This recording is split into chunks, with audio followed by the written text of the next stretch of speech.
Each year, Microsoft Research hosts hundreds of influential speakers from around the world, including leading scientists, renowned experts in technology, book authors, and leading academics, and makes videos of these lectures freely available.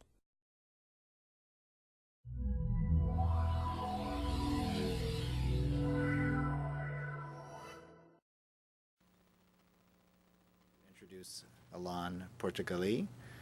He's a PhD student at Hebrew University of Jerusalem. He's done some interesting work on, as you can see, automatic sequence identification of protein domain families with Nati and Michal Linial. Nati's here today as well. He's on sabbatical at UW. So Ilan, let's hear it. Let's hear it. Okay. So automatic sequence identification of protein domain families. Oh, starting good.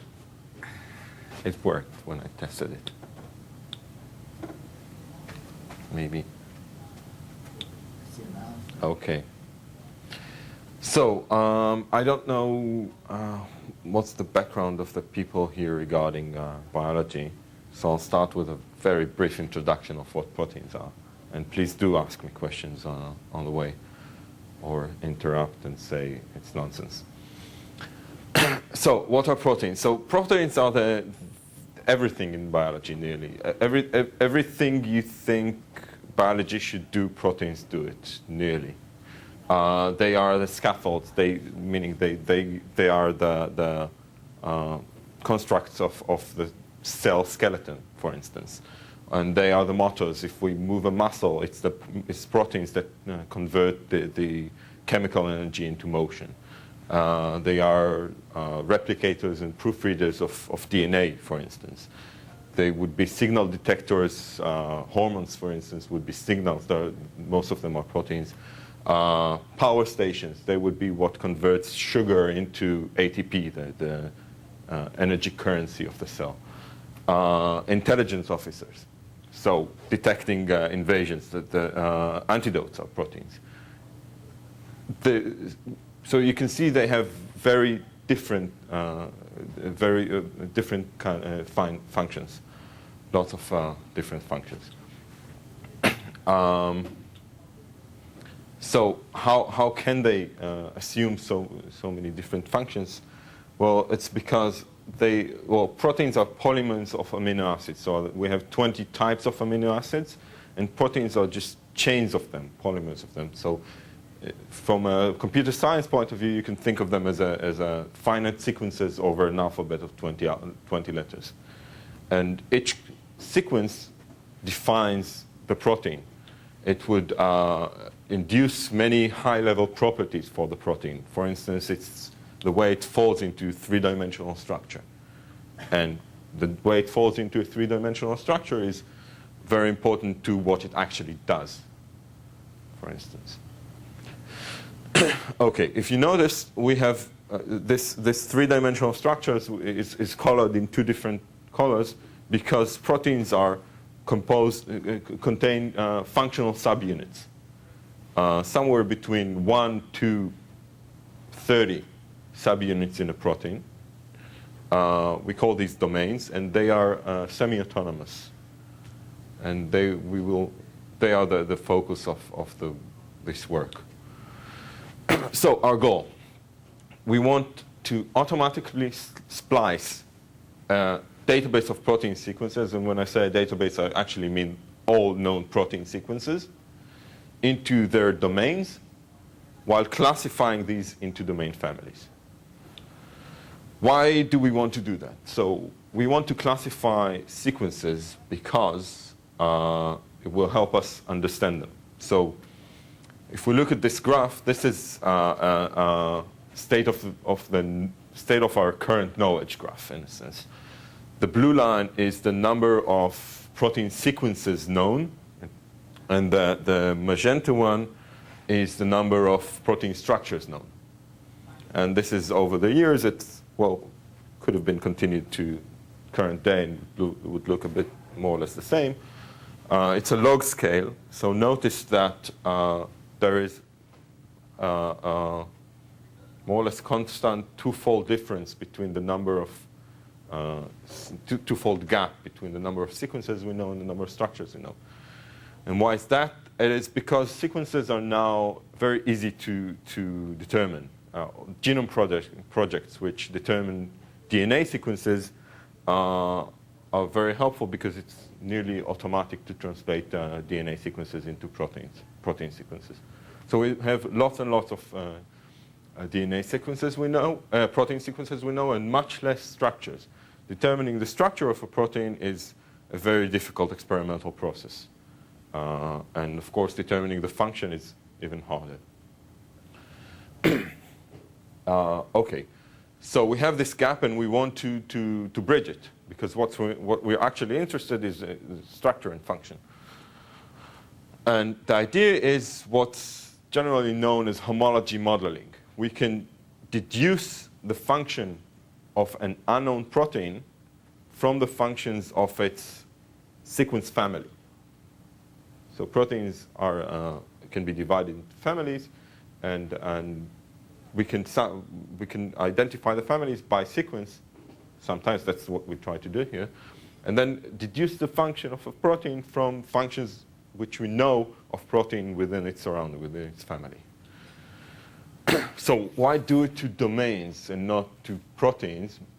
Well, because domains are these semi-autonomous subunits of proteins, and they participate in a mix and match evolutionary process. So the evolution of proteins can be, there are two processes with very different timescales taking place there.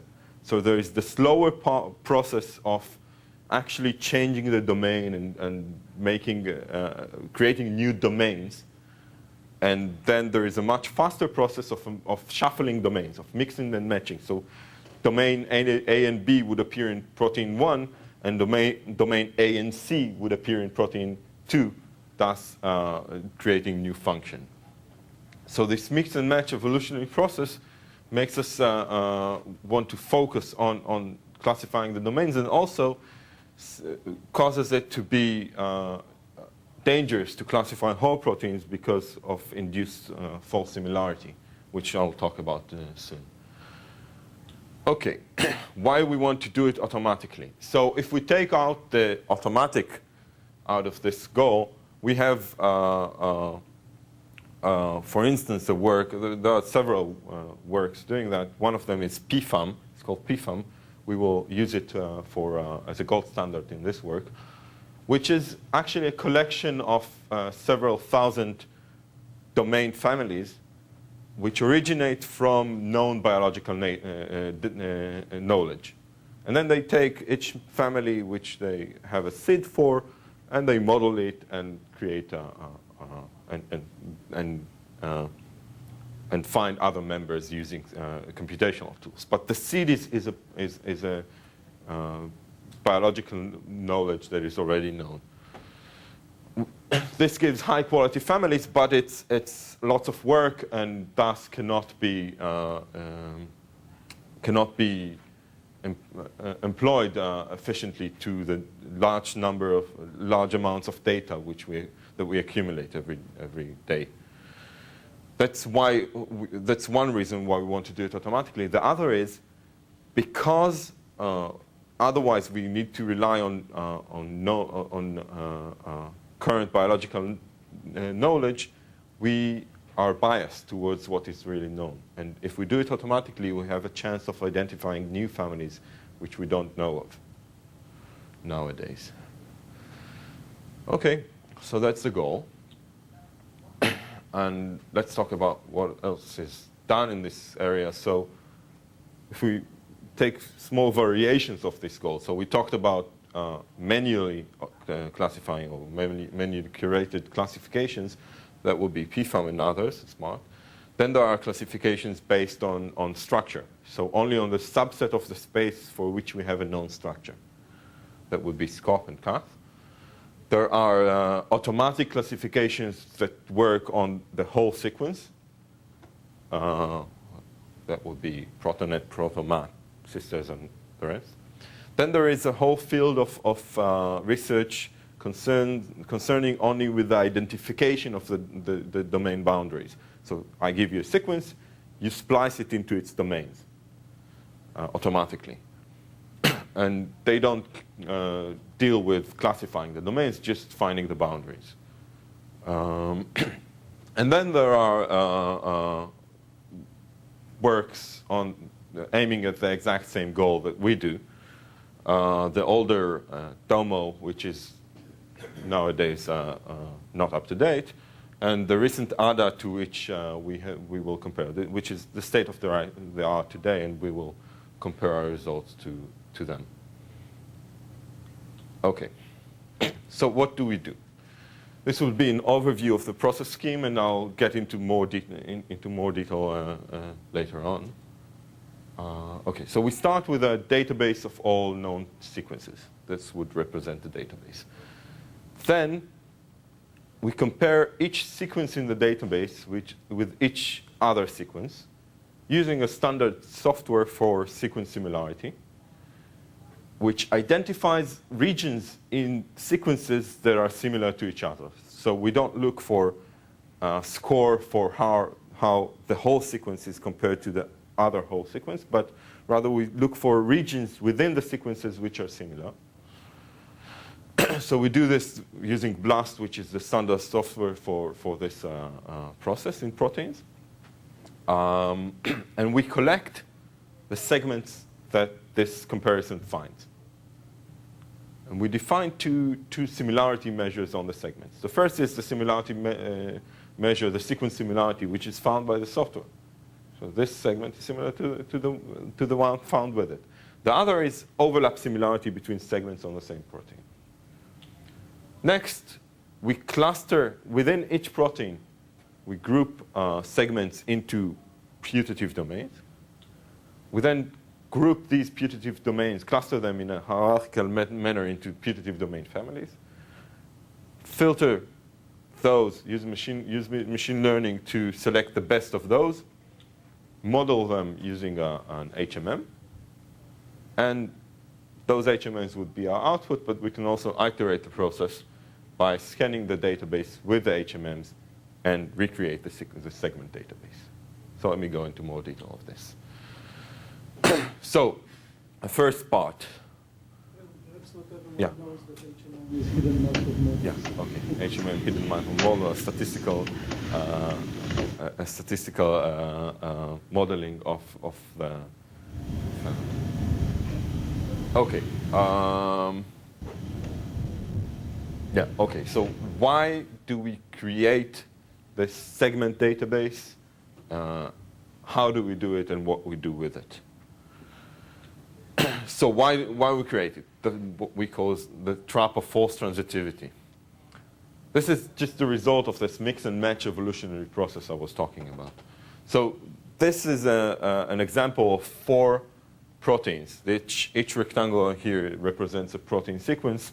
The small colored boxes are domains annotated by this PFAM I was talking about.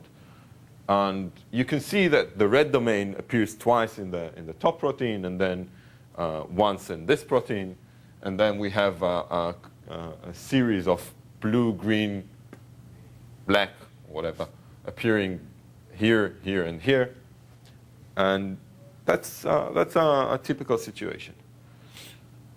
Okay, and we apply this sequence similarity software, this BLAST software, on these 4 proteins, comparing each one to the others, and it actually finds what we would expect it to. So it finds this red to be similar to this red, and it finds these 3 to be similar to these 3, and so on. Okay? Now, if we would only take the scores that this alignment produces, these would be E-scores. These are very significant similarity scores. If we only take them and we apply transitivity, then we would deduce that this protein being similar to this protein, and this protein being similar to this one, then these 2 are similar, which is, of course, not true. Okay, so this is what we call the trap of false transitivity, and this is why we work with segments. So we let each blast alignment, each blast match define two segments. So this match defines this segment and this segment, and so on. And we work with these segments. Okay?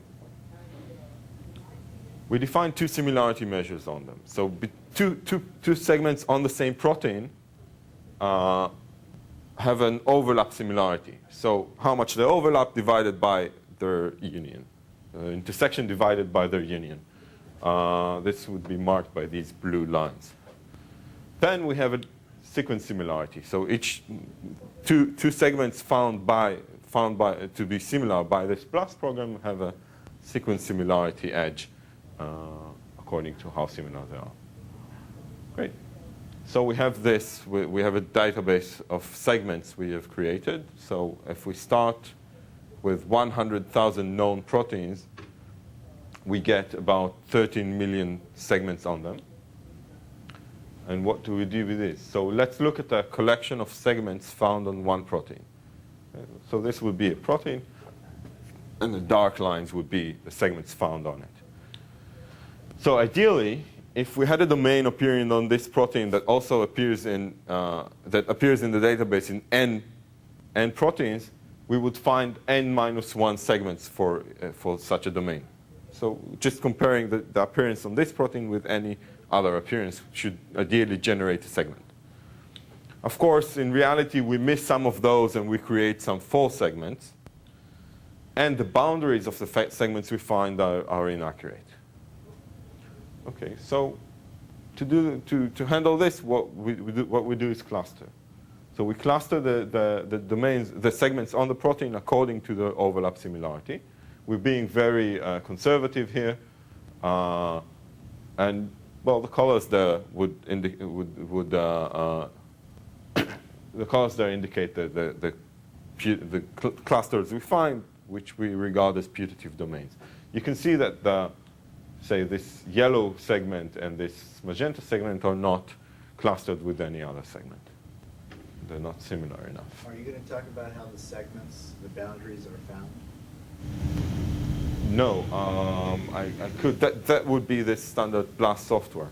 What they actually do is well, this is a heuristic over a dynamic programming process, which just finds the best matching segments here and there in an edit distance measure.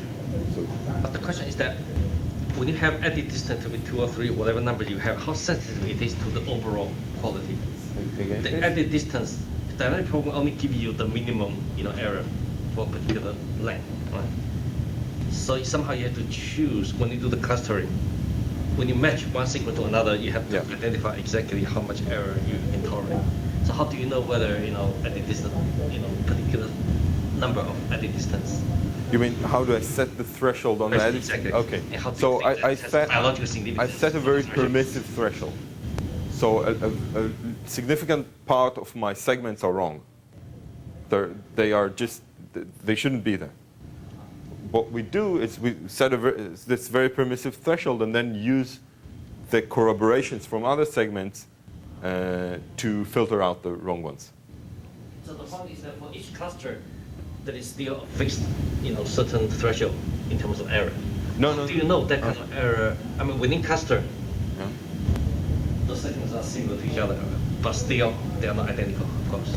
Oh, first of all, this cluster is within one protein, and once we have created the segment according to this very permissive sequence similarity threshold, it is there. We don't look at the score anymore. I mean, at least not in this stage. And this is just clustering according to position. So the distance between two segments here is their overlap similarity, which is defined as their cut divided by the union. Okay? And we are being on the one hand conservative in the sense that we look for clicks here. So two segments can be in the same cluster here, in the same putative domain, only if they are close enough in this similarity measure. And we just pick the threshold. My issue there is that having a smaller difference doesn't mean that biologically the difference are small. It's correlated with that, but certainly not very. Case. No. One shouldn't take these sequence similarity scores too. But what we do is we're just very relaxed with that. So any two potentially similar segments, we would probably collect into our database, and then we filter them out. Okay. So we have this. So I'm afraid to go back. Will it work? Yeah. So we have these clusters which we regard as putative domains. We have them on each and every protein in the database. And we want to cluster these into putative domain families. Okay. So we apply an average linkage hierarchical clustering on those putative domains to get this big binary tree of putative domain families. And each cluster in the tree, each node in the tree is a putative domain family. Okay? So at the end of this stage, we have many clusters. So if we had, I'll repeat the number. So we start with 100,000, more or less 100,000 sequences. We get about 13 million segments on them. We cluster these into about 1 million putative domains. And then we apply a hierarchical clustering, a binary tree, which means we have 2 million putative families, okay, including the singletons, which is, of course, much too much. What is the similarity between two putative domains based on which you... On the sequence similarity, so those red edges. So we had those segments, we had the blue overlap similarity between them, we clustered them according to this, and we just project the red edges, the sequence similarity, from the segments to their groups, to the putative domains. Okay? Select a representative from each putative domain, or we just use all the edges. So if there's a segment here in one putative domain, a segment there in one putative domain, they have a red edge between them, then we just project this edge to be between the whole putative domain. Edges again? Those are the sequence similarity edges. Those are the edges blast similarities? Yeah, the blast similarities. In this iteration, we'll see that they change their origin in the next iteration. Okay. So we have many clusters and much too many clusters. And many of the clusters are nearly identical. So if a large cluster is merging with a small cluster, then the merged cluster is nearly identical to the larger one. And what else? Okay, so we have uncertainty both in the classification and in the object classified. This is because we are very permissive in creating the segments, and also maybe the clustering in the... So is that an important issue as to how the similarity measure that you're talking about over here related to biological sort of differences? Obviously, okay. At the distance, doesn't really make much sense in that case. Well, it does have... The edit distance it has a lot of sense. It's not perfect, but it's... The software the edit system is a well established way to measure similarity between protein sequences. Again, it's not perfect, but it is what everybody uses, and it has it's good. Understood the correlates between that distance. Yeah. There are certain correlations between that and the quality of the actual biological distance. Yes, please. Do you take qualities of the amino acids into account, like charge and things like that? Not by ourselves. They do come into play in the edit distance. So the edit distance is not just switch It's not just unit cost. To count the There is a matrix of the cost of substitution. I see. Okay. And Okay. So when I say edit distance, it's not just the unit cost. It's tuned for the biological purpose. by uncertainty, given that you're doing this piecewise clustering. I don't quantify. Okay, you're just. I'm saying it is there. I don't quantify it. If I could quantify it, I could probably remove it easy. I mean, I do remove most of it. I don't know. Okay. So our next stage would be to weed out this very large number of clusters and select those good ones. Okay, so we have this binary tree, lots of putative domain families, and we want to we want to select the good ones, and we do it by machine learning. So we score a subset of the clusters according to a subset of PFAM. So I said that PFAM is this manually curated set of protein of domain families, and we use it as a gold standard. So we get a subset of it as training set, and we score a subset of our cluster according to it. We learn a regression function from intrinsic properties of the clusters to the score. We apply the regressor on all clusters and get predicted scores, and then we greedily pick a subset of the clusters in a way that would give us a non-redundant subset which has high predicted scores. Okay. So how do we score a cluster with respect to PFAM? So let T be a training set of PFAM families, F be a specific family, and C be a cluster. So we want to cluster C with respect to T, or with respect to a certain family F. So it's just a set comparison problem, but the sets are not over the same world because our cluster is over our segments and PFAM is over the PFAM segments.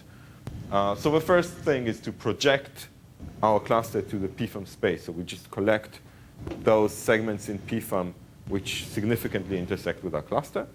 And then we just use a standard set similarity measure, the intersection of the sets divided by their union. Okay.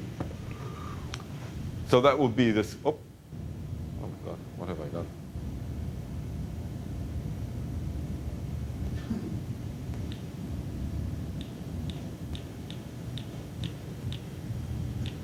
Okay, back here. So that would be the intersection of the projection of C with F would be the score of C with respect to F, and the score of C with respect to the whole training set is just the maximal score. Okay, so that's how we measure a quality of a cluster.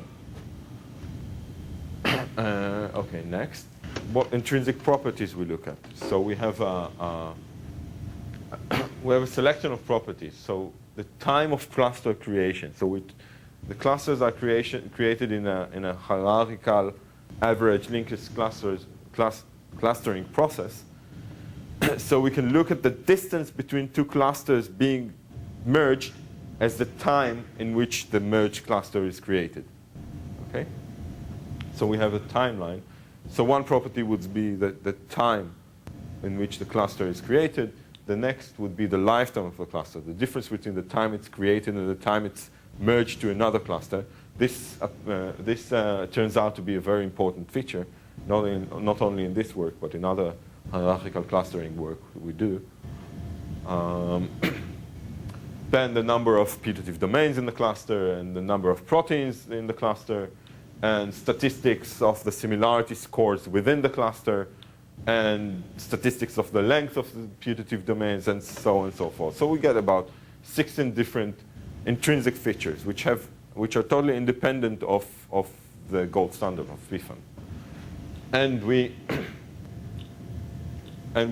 use machine learning to learn a regressor. So the training labels would be a random half of the PFAM families, about 2,500 of those. The training set would be all our clusters intersecting with these training labels. And we use a boosting regression, so a regression learning, machine learning algorithm, which is a boosting-oriented algorithm, to learn a regression function from those intrinsic features to the scores. Okay. Yes. Okay, choosing the cluster. So once we have the regression function, we apply it on all clusters, both those that we trained on and those that we didn't, and we get a predicted score for each cluster. The clusters are then picked according to the predicted score, disallowing clusters that are nearby in the tree. Okay, thus, we get a non-redundant set of clusters with high scores. Okay, so what's the output of this process? This is we're not in the end of the whole process, but let's look at some results meanwhile. So this is a histogram of scores. This will be the scores ranging from 0 to 1, the top score. And this will be the histogram of how many clusters get that score. And this will be looking at all clusters, and that will be looking at a chosen cluster. So the first impression you should get when looking at this is, why are you bothering me? This is horrible results. Leave me alone. And they are, I agree, not so good. We'll improve. But you can also see that while we get about less than 10%, maybe about 5% of our, we choose about 5% of the clusters, we choose 100,000 in the first iteration, we also enrich their scores significantly. So the number of clusters having high scores is, the proportion of clusters having very high scores is much, much larger. Okay? So the enrichment process, the filtering out and choosing the good clusters is quite successful. But we're not very satisfied with it, so we move to the next step. So we want to convert clusters to HMM. So HMMs, hidden Markov models, and they are nowadays standard in modeling protein sequence families. Specific type of HMMs, they're very linear. Can get into it later. We model each chosen cluster, each one of the 100,000 in the first iteration, using an HMM. We use a standard software, which we have accelerated using a heuristic we've developed. And we replace each cluster with a segment found by the HMM in the sequence DB. So we take the cluster, use it to learn an HMM, then scan the DB using the HMM, get the segments that this HMM finds on the DB, on the database, and redefine the cluster to be these segments. Okay. So what kind of size of HMM are you talking about? The states and what? The number of states? The number of states is okay. So the HMM is a very linear HMM. It has three states for each position, for each amino acid in a typical sequence of the family. Okay, and this will be either just emit the typical letter. Of course, there's a distribution. Output is the amino acid letter. Yeah. What is the state? So state hidden is what kind of concept is embedded in the state? So we're having a. You can use the board. You can use the board. Of course, if I could find a pen, I would use the board. Is there somewhere?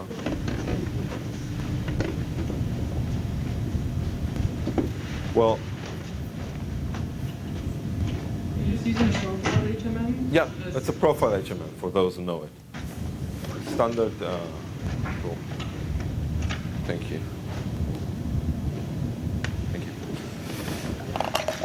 Okay, so we're talking about a very linear HMM in which we have a match state for each position, then an insert state.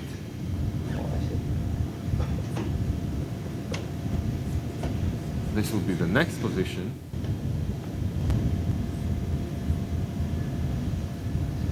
And there is, of course, there's a delete state allowing us to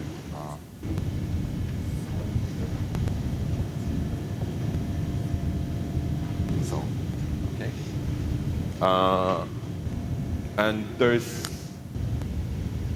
a threesome like that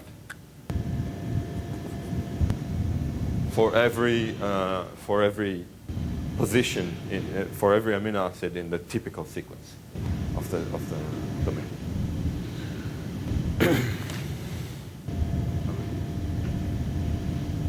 So, sorry, when you say the segments found by the HMM, you mean those segments which, with respect to the trained HMM, have score more than something? Yes, but also, okay, so these HMMs would also have an initial background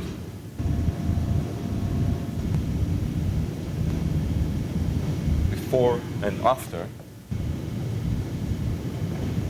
which allow them to, when I process a protein sequence by the HMM, it would start with emitting the part of the protein using these background stages, then go into the core model, and then end with, again, the background sequences. So whatever part of the sequence that is generated by the core model is the actual segment is the actual domain. Okay? So these HMMs allow me to both score a protein with respect to whether there is a domain there or not, and identify where the domain is on the protein. So Yes. I don't see where the most likely letter is there. Sorry? This is just a profile.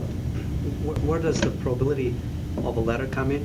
Okay, See, so both the match state. states and the insertion states have each one of them an emission probability for amino acids, okay, which is also trained. Now, for associated with each I or M or D, you have discrete distribution. Yeah. Over So each I and M, the D's are silent states. They don't emit anything. They're just saying Skip that. skip this letter. We don't. Okay. But for each M and I and D, there is a distribution over the 20-letter alphabet. But this is something has to be site specific there, right? Sorry. Something has to be site specific, position specific. Each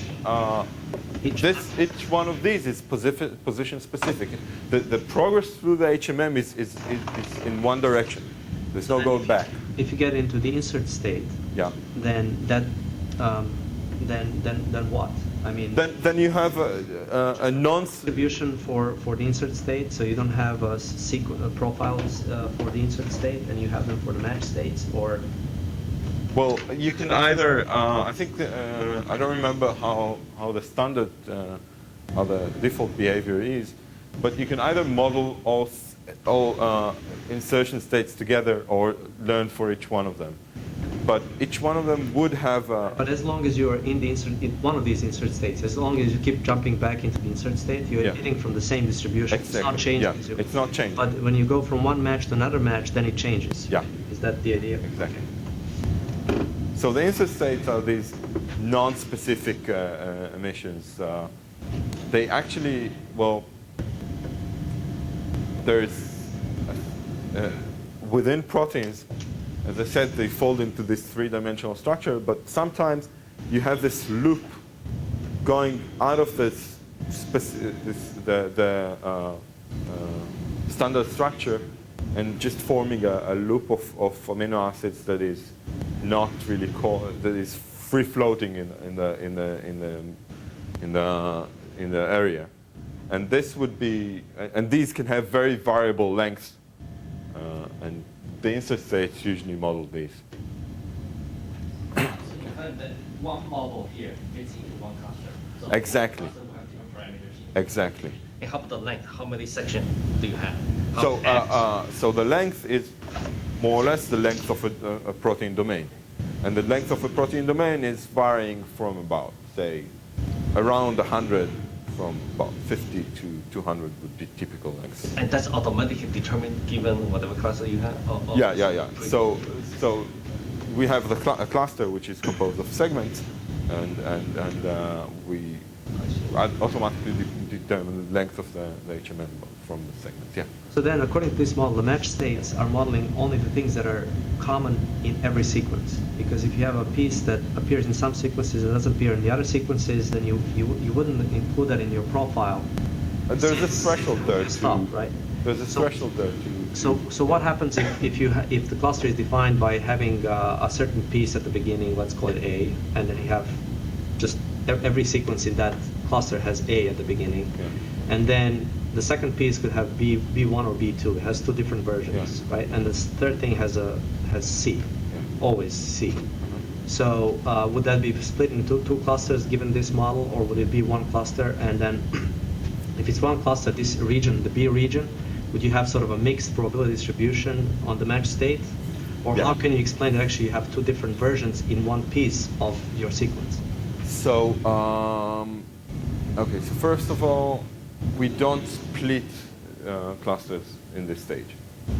We just learn one model per cluster. And second, in the situation you have described, we would simply have a first match state would be very strongly biased towards emitting A. The second would be biased towards emitting either B1 or B2. Right, but I'm not talking about one amino acid. I'm talking about, let's say, 30 amino acids. Okay. Right. So you just have two different versions. I see. Two different pieces of this. Mm-hmm. If you look at the human genome, you have blocks of limited diversity, right? So this wouldn't capture that, I guess. Or you just blur the probabilities. It would blur, in this stage it would blur the probabilities, right? Define an A segment, a C segment, and then two separate B segments? That's not in this stage. There's a good chance that if we wouldn't get to this position because in the pre-process, in the process leading us towards those seeds from which we train the HMMs, were you able to tell whether this happens or not? That's why I said that it's nested between two very strong A and C segments that might force you to believe it's one cluster, but in the middle actually you have two possibilities. It's hard to say, anything absolute here. It depends also on what you find elsewhere. If elsewhere you find lots of A's, then it's very likely that A and lots of C's. It's very likely that this is what will happen, that A will be declared a domain, and C will be declared a domain, and perhaps the B will be not so well defined. And on the other hand, if the variation between B1 and B2 is not so big, it's also likely. I think it's very difficult to make anything, very precise and quantitative. I know. I'm just wondering from your experience, by looking at the data results after the fact, what's your? So in most of these situations, we would just have an A cluster, a C cluster, a B1 and a B2. They're well defined. We don't. Clusters on the whole. If any, we fragment too much rather than fragment too big. So my other question is, once you close the loop, Sorry? once you close the loop and start iterating this process, does it converge? No. No. We just Where stop. does it? Well, Where does it go? If you let it go forever, where does it go? we didn't let it go forever. It's a very computationally intensive process. So does it not converge because you stop it, or does it not converge because it can't converge? Or it just goes? You know what? I'm not sure. I'm not sure. Strange place. What we did is we reduced the number of chosen families in each iteration, and when we continued this, then after we had to stop because we lost a lot of coverage. We haven't actually ran it with the same number over and over to see if it converges, but I don't know. I'm not sure. I should do it. In your original motivation, you said you wanted to get away from the known things so as not to bias your results. But in this case, aren't you projecting everything into the PFAM? No. Because we don't use the actual PFAM scores. We use the predicted scores by the regressor. So Built on stuff that projects everything into the PFAM space. right, but no. Okay. So the regressor actually gets the intrinsic properties of a cluster and predict a score. Okay. The training scores are those scores which are according to this training set of PFAM families. But the regressor actually, what the regressor learns is not the characteristics of specific families, but rather what would be the characteristics of good clusters. Okay, and of course we use training set and testing sets to verify that, but we actually so we don't learn those specific families. We learn the concept of a domain family. But if there's a biased set of sort of defined families in PFAM, then perhaps Of course, Okay. of course. If there is a bias of the families that are currently known, characteristics of the families that are currently known, which is different than those families which are not known today, then we would probably be biased towards what's currently known. Okay. So, score. So we had the previous histograms. This was the what we saw on the right side previously, the scores of those chosen clusters, and then we replaced each one of those chosen clusters with the results of scanning the database with the HMM. Okay, and then we scored them again the same way. And these are the new scores of the first iteration HMMs. So there's a very significant improvement once we introduce those HMMs. Okay. So we said we want to iterate the process. Just use iterative refinement. So we create the segment database. We scan the database with each one of the HMMs and collect the segments found. So again, we have a database of segments. Okay. And we again define two similarity measures between the segments. The first is the overlap similarity. So two segments on the same protein have this overlap similarity, which is exactly the same one as in the first iteration. And the second is sequence similarity. So sequence similarity in the first iteration was only between two segments found to be similar by BLAST. Now we define a sequence similarity between any two segments found by the same HMM. Okay. But again, we have we have a database of segments, and we have two similarity measures on them. We're back in this square one, and we can iterate the process. So we iterate it, and we reduce. So all the data I'm showing you is one run on the SwissProt database, which is a curated set of proteins, has 100,000. So in the first iteration, we choose 100,000 HMMs in the filtering stage, in this stage. In the second iteration, we choose 50,000, and in the third, we choose 25,000, and then we stop. Because trying to choose 12,500 in the fourth iteration reduced the coverage too much. Okay, we've come to the results. So we'll compare our performance of the third iteration HMMs with the performance of the state-of-the-art ADA software. And we analyze two aspects. The first is what we've seen so far. Just pick a typical cluster. How good is it with respect to PFAM? So it could be not classified by PFAM. It could be a cluster that does not intersect with PFAM, which is fine with us. It might be a new family. But most of them do intersect with PFAM, and we can get a score. Then we can talk about coverage. So the accuracy is what we've seen so far, those histograms.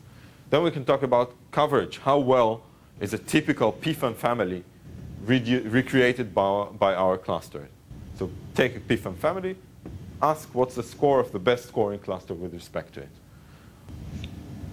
And when we look at coverage, so we tested many things. What you see now is the coverage of a subset of the PFAM families which are difficult.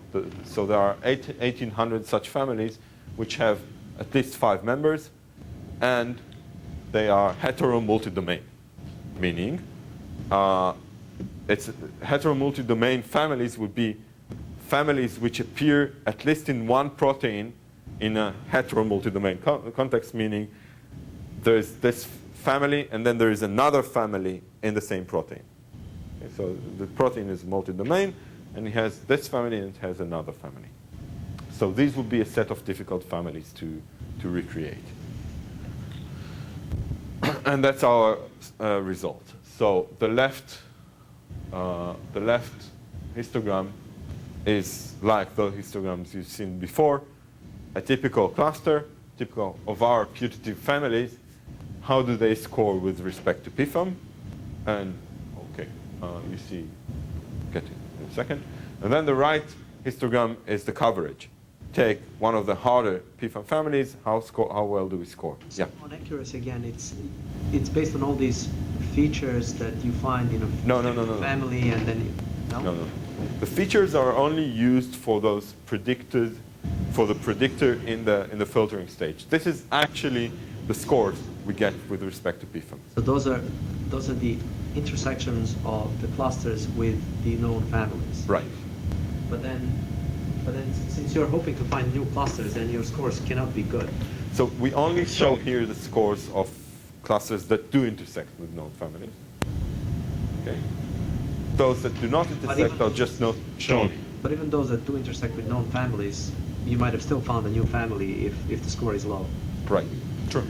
So for instance, there is, so since we know that we're not perfect, then there are probably clusters here which actually represent a new family and have a small contamination of known families. And they would get low scores. They're here. So the actual scores would be better. So can you explain how score is defined? Like score 1 indicates perfect score, and it's a perfect match to other people. Yeah. So a score, the score is an intersection divided by union of sets. So we have a set of our set, and we have the PFAM set, and just the intersection divided by the union. But then remembering that our set is a set of our segments, and PFAM set is a set of their segments, so it's not the same world, we can't really intersect. So we have this stage of just asking which one of the PFAM segments significantly intersect with our segment. Okay? Well, yeah. On the other hand, coverage, since the whole procedure was based on PFAM itself, then you could argue that if PFAM comes in, you should have perfect coverage. Unless, because you could just define your result is just PFAM, right? But yeah. Have you tried to just take up half of the PFAM and predict on the other half? Is that what you're showing? Yeah, okay. This is what we're showing. So we are very careful about not overtraining towards PFAM. Okay. The only place where PFAM gets in is this regressor learning, and we're doing. And there you use only half. We use only half, and this is the other half. I think it's the other half. It might be all, but they're indistinguishable to the eye. Either all of the families or just the test set. There's no overtraining. Okay, so just to get a better feeling of the quality. So if we say that 75% specificity and 75% sensitivity is a good reconstruction of a family. Okay, so you give me a family, and I managed to recreate it with 75% specificity, 75% sensitivity. Then we say this is good. Then we reconstruct 2/3 of the hard PFAM families, and of course much more of the not hard PFAM families. And 45% of our scorable clusters, of those that do intersect with PFAM, are good reconstructions of families.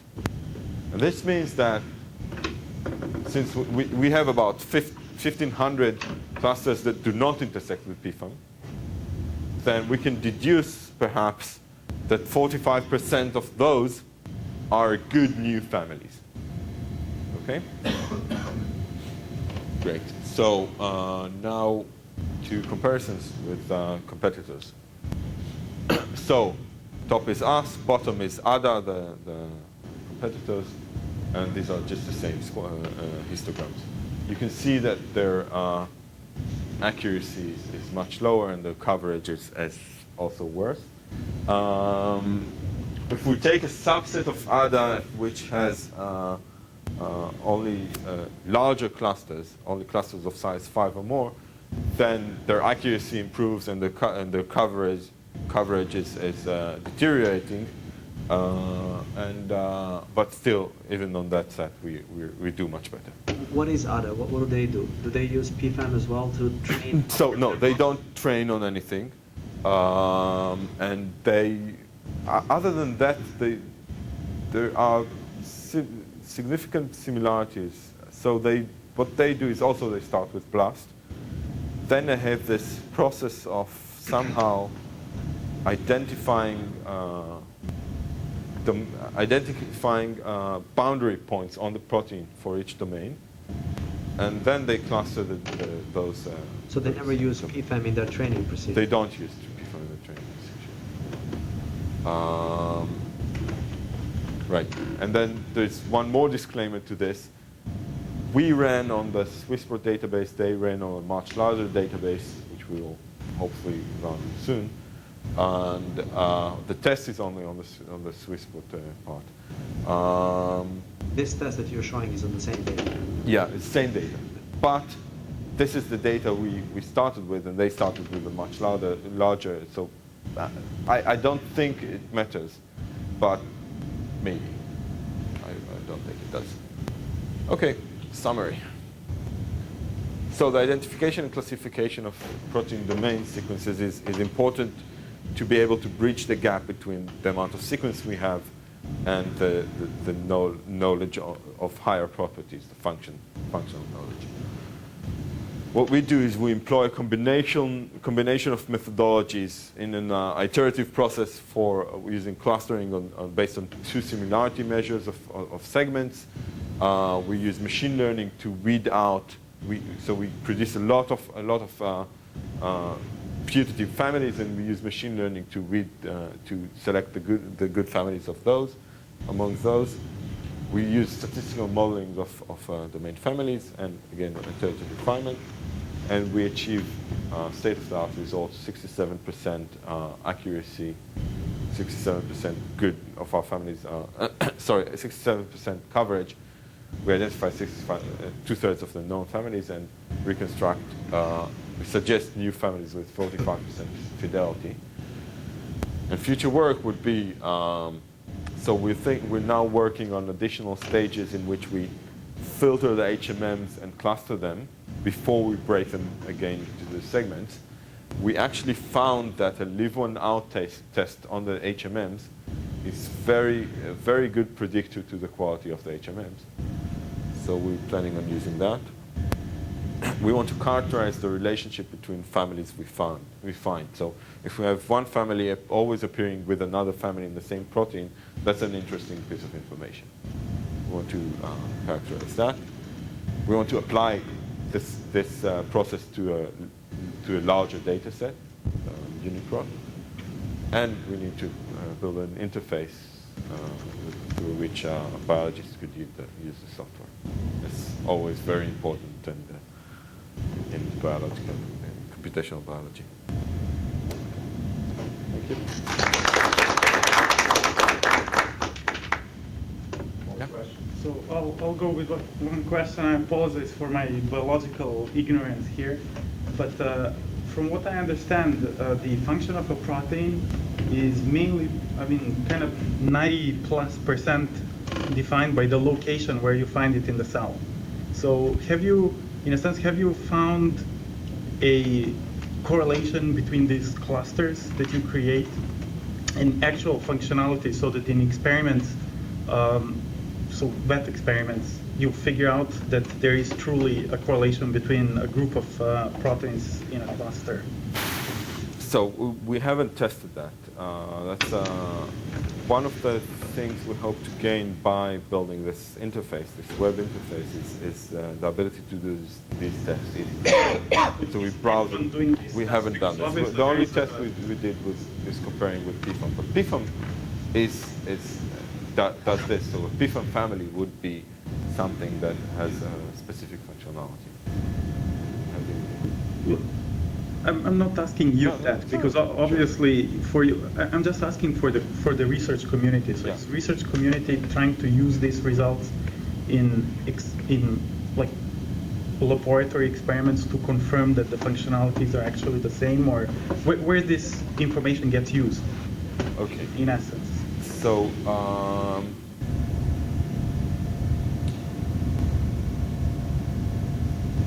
I think yeah, there have been corroborations of putative, of suggested functionalities to unknown proteins. It's not done in a massive scale, but it is done. Then, where do these types of projects get used? So it is in identifying. So a biologist finds a new protein, they can get an estimate on what it does using such computational works. Then there is large-scale annotations of genomes using such tools. And lastly, suggested new families are used for directing research. So there is an effort, which is like perhaps the second stage to the genome project, which is structural genomics initiative. They wish to find new structures, new proteins with new unknown structures. Okay, so works such as this, which suggest new families, can direct them and do direct them to where to look for new structures. Okay. Hopefully that answers the question. How about biomedical researchers using it? Let's say there's a researcher studying a particular phenomenon in a particular cell, in a particular organism, and then decides that this particular region of the genome is important, then it looks at what protein might code for, and then looks back into your code or your classification, somebody else's classification, to figure out which family it belongs to. And then searches literature to see whether anybody studied anything else in that family and what did they conclude, and then try to draw some conclusions about what to do next based on that. Is that sort of thing happening? Yeah, it does. Well, that's the indexing thing. I mean, right? So what you're saying is you would index the entire research results that exist based on this tree, and then kind of hope that you'll find some similarities. Can I say something? I mean, I think you're talking more or less about things that already exist. I mean, they're in the forefront, but they already exist. I think what you're talking about is things that are a bit into the future. So things like this, biologists in practice already do this, and such, efforts like Elon's work and others are already being, in standard. I mean, biologists are using this in a routine way. And what you're talking about, I think, is a next stage in this, because I mean, the whole thing of doing large-scale biology is fairly new. I mean, sequencing is already, a smoothly running machine. Right. People know how to do this. Mm-hmm. But other things, aside from that, are still, moving. People are moving into that, but very slowly. Things like, how to decipher data from DNA array in a systematic way, and how to follow up on biological processes, or how to reconstruct networks in the cell, and so on. Large-scale efforts in this direction are going, but they're still moving ahead slowly. And I think Elon's work is part of such an effort. I mean, can we create a large-scale classification of what these building blocks of proteins are and how do they fit together? And then they're being tested and remodeled. The test of the time, just wondering. Yeah, so that will certainly, it's a thing, not in the far future, but figuring this whole thing from the data is probably impossible. That's a very good question. I mean, just the sequence data and the structure data, and even if you get the structure, so what? I mean, what's the? How do you know what these things are doing? And they could have multiple purposes. The functionality is totally. I mean, there's so many other things that the functionality depends upon. If you want to rationalize about that, premier one is, I guess, location, because although you know where the family, if the protein belongs to a certain family, how do you know what it is doing in the cell? Because you don't know where to find it, and you don't know with which other proteins it may interact. No, so it really is a question of scale.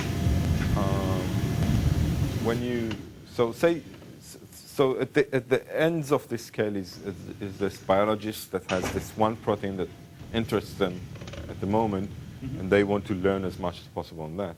And then the other end of the scale is I don't know, comparative genomics, in which you compare the whole proteins of one organism to the whole proteins of another organism, for instance. So for the comparative genomics part, what you gain from such works is a rough estimate of what families you have in the organism, and these produce interesting results in comparative genomics. And the other scale, what you get here is good estimates on good guesses on what the protein actually does, which you can at the end of the day corroborate at the lab. So if you know that a protein is, say, in the cell membrane, so you can guess that it's either a transporter or a signal receptor or I don't know. Sorry? Channel. Or yeah, channel would be a type of a transporter. There are several, but then if you see that it's related to this, I don't know, this ion channel family, then you get a much more specific notion that it is probably an ion channel, and maybe you can even know which ion just by sequence similarity, sophisticated sequence similarity. And these estimates are widely used, and so for very good sequence similarities, people actually just use them as is. If I'm very similar to a protein which has no function, then I also have that function. For twilight zone sequence similarity, then it's taken with a grain of salt, but it's a good estimate. And these would be this more towards the twilight zone. So do you do this? I mean, I'm talking about these sort of things that you can do immediately rather than building the whole network. But are you trying to work with biologists to direct what the next wet lab experiment should be? Are you somehow trying to get the biggest value out of the results you're getting, or what would be your next step in all this? So the next step is an interface which will allow me to do that. Okay, without a good interface to this, it's nearly impossible to work with biologists on the next step. So it's an interface for you, not just for biologists, then, you're saying? Yeah, it's an interface to understand what's going to get a feeling on what's going on. So all we have now is this statistics and quality assessments. We don't have a good understanding of what these families actually are. But is your goal to develop this web server and then give it to biologists, or is your goal to develop this interface and then work with biologists to figure out new experiments to run and so on? Well, I don't know. I guess hopefully when I get the interface done, I'll have my PhD and move on. That's a good idea. But yeah, good labs that have good interface between bioinformaticians and biologists produce very good results. And actually, so one of the people responsible for this work is Michal, and she's a biologist. So we can probably do something on that. I don't know if we will. Yes, going back to computer science. Yeah. So the input is a large database of proteins, and the output is a collection of HMMs. The input is a large database of sequences, and the output is a collection of. When you showed this sort of cycle, I think it was 6 slides. Yeah. If you have so the top right process. So when you go from step 2 to step 3 and then to step 4. To the extent that I understood, it seemed to me one could in principle go directly from step 2 to step 4. I'm not sure. And is it a matter of scaling that you choose to introduce step 3? That's it, huh? Okay. So. Yeah. So it seems to me the input to problem 2 defines the output to problem 4. The input to this. To this. Like the information you have to do is already enough in some sense to formulate. It's a deterministic process, so sure. But I mean, input gets in 2 places. What I mean is, look, you go from 2 to 3 by clustering. Right. Why do you do that? So that to go from 3 to 4, you only make comparisons between clusters. Sorry, the numbers, as I see them, are on the arrows. So, sorry, you're right. So let's say that 3 is the top corner, top right. Yeah. So what I mean is to go from 3 to 4, like follow arrow 3. It seems to be you only make comparisons between clusters, correct? Right. But in principle, you could go directly from 3 to 4. Like it's from here to here. Yes. So this is clustering according to one similarity measure, and this is clustering according to another different similarity measure. Okay. This is within the protein. Okay. According to overlap similarity, this is interprotein. And my last question was, when you described how to find the optimal clusters given the hierarchical cluster, you said that you do this in a 3D sort of way. Yeah. Given that you have a tree, would it be possible to do something like dynamic programming to find the optimal?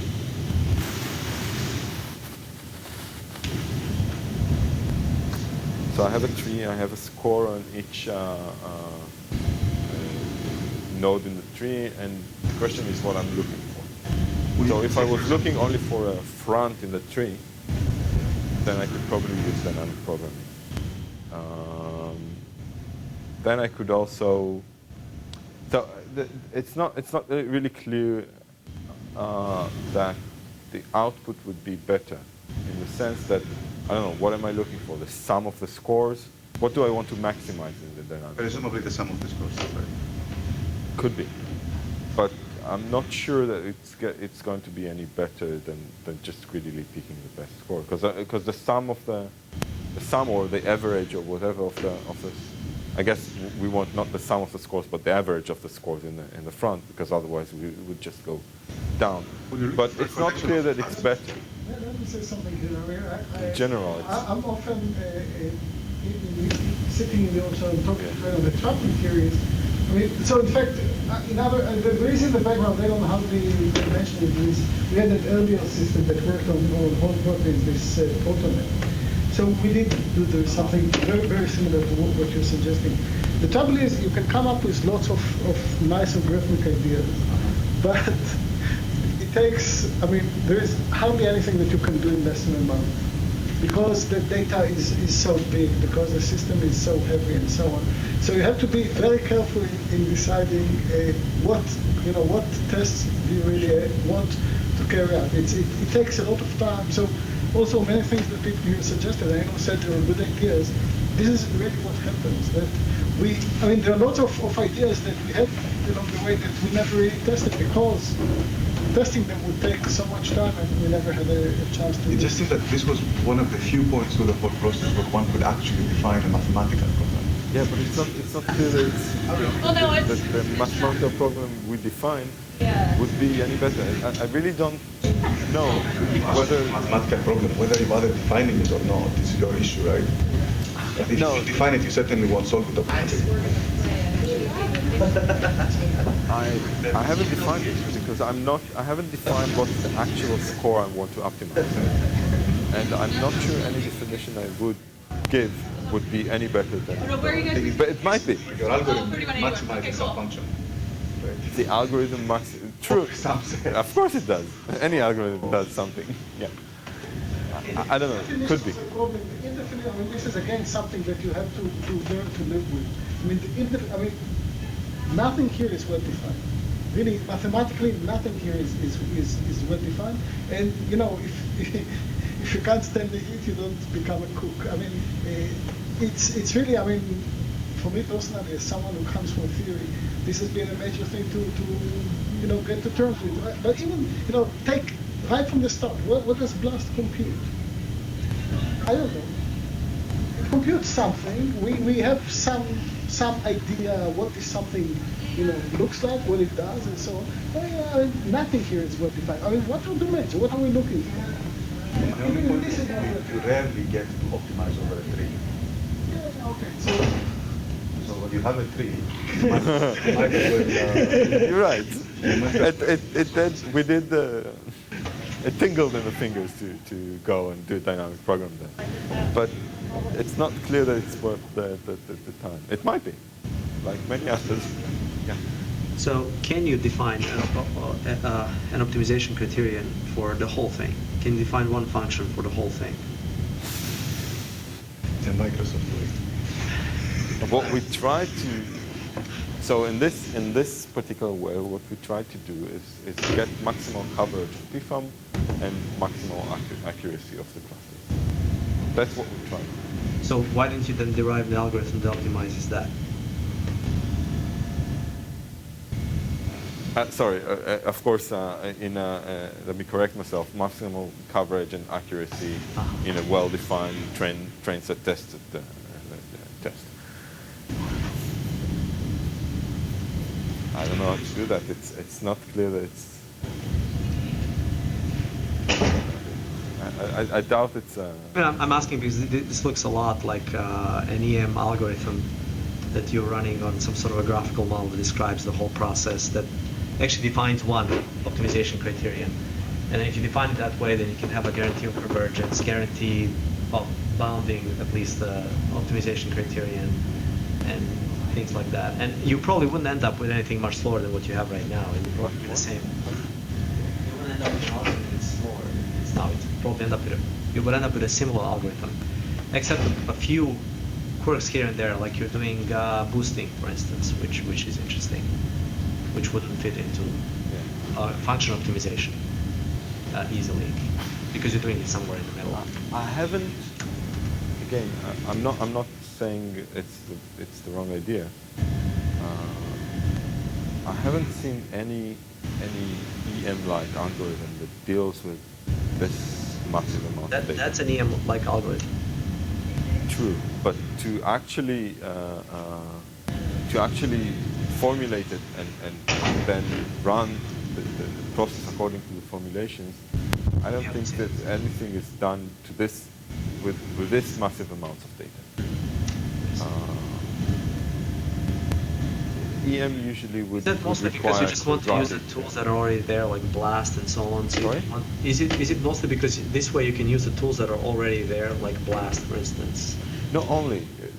Yeah, of course. That's an important feature of the development process, that we try to use ready-made tools.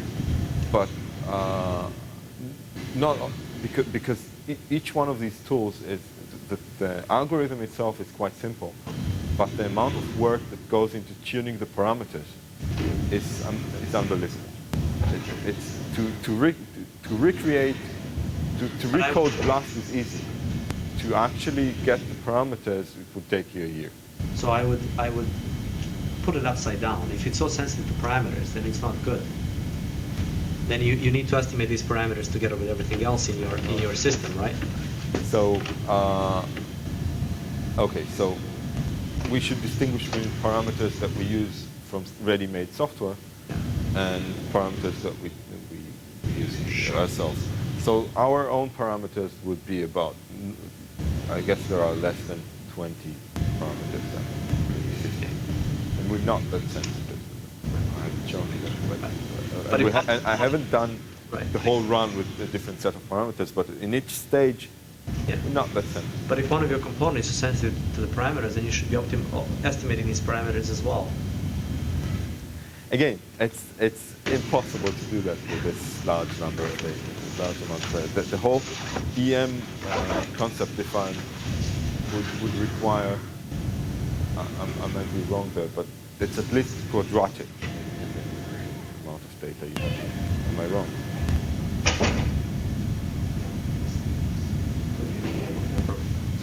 Could be linear in the number of data points here. No, I'm just asking. I really don't have enough intuition and experience like you do to be arguing about this at all. I mean, to be discussing this. I'm just trying to get a feeling from you about whether there anything more sophisticated would make any sense here. Whether there are some things here that you want to merge or put some more stuff into optimization.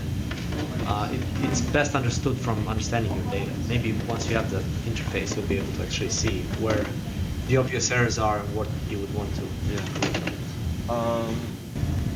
So again, it relates to what Nati was saying, that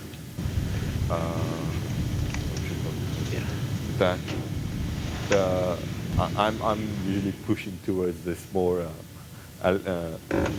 algorithmic EM-like or whatever things that are done in the machine learning community approach. And it's, from our experience, they're not performing any better than just the heuristic, because the data is, on the other hand, very complex, and on the one hand very complex, on the other hand basic, very, very simple ideas of how to do it. Maybe it's not on the other hand. Very simple ideas on how to deal with it perform just as good as these very sophisticated, proven ideas, because all those proofs are relying on assumptions which are not necessarily there. If that's the case, then this is the bad area to be in, because you have too much competition and you don't have any special sauce, right? Well, somebody has to do that. No, it's a very important question, and yeah, I guess I don't know if it's a bad area to be in or not. I'm just being cynical. There must be something special you can do here to be better. Prove. Yeah. No, just something that others cannot do. There must be something that others cannot do. Yeah.